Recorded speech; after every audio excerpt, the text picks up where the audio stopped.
Leicester Cathedral is one of the city's 5 remaining ancient churches. So its full name is St Martin's Church, and it wasn't actually the cathedral until the 1920s. Prior to that, Leicester didn't have a cathedral. It was part of the Diocese of Peterborough, and so it's only recently that St Martin's has been designated as the cathedral.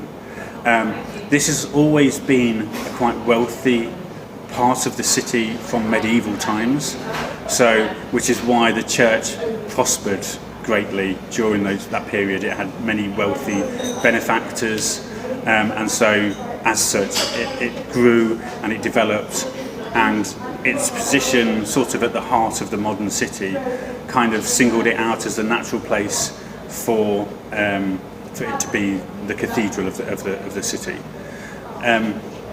Obviously Richard III is now buried there, which is only literally a few yards across the road from where he was originally buried, in the former friary of the Grey Friars, the Franciscan Friars.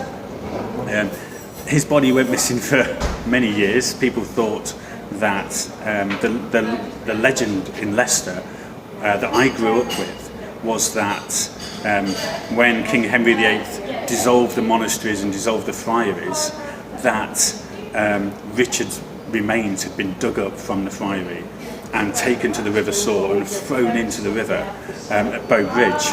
And so for generations, that's what people in Leicester believed. And I remember growing up with it, and that's why it was such a surprise to find him where he was. And I know the archaeologists who discovered him, they weren't expecting to find him because they thought there'd been so much building work that actually, even if he was still there, the skeleton will have been destroyed. But by some really, really slim chance, his body was there. And so it was decided that the natural place for him to be buried would be the nearest possible consecrated ground, which was across the road at St Martin's at the cathedral behind me. So the story really, his resting here is really perfect. I think it shows, it was decided, 400 years ago that he would be buried in Leicester, and it's fitting that he remained here, and not only that he remained here, that he was reburied across the road. So it really has come to cement the cathedral as kind of the heart of Leicester's Christian home, I think.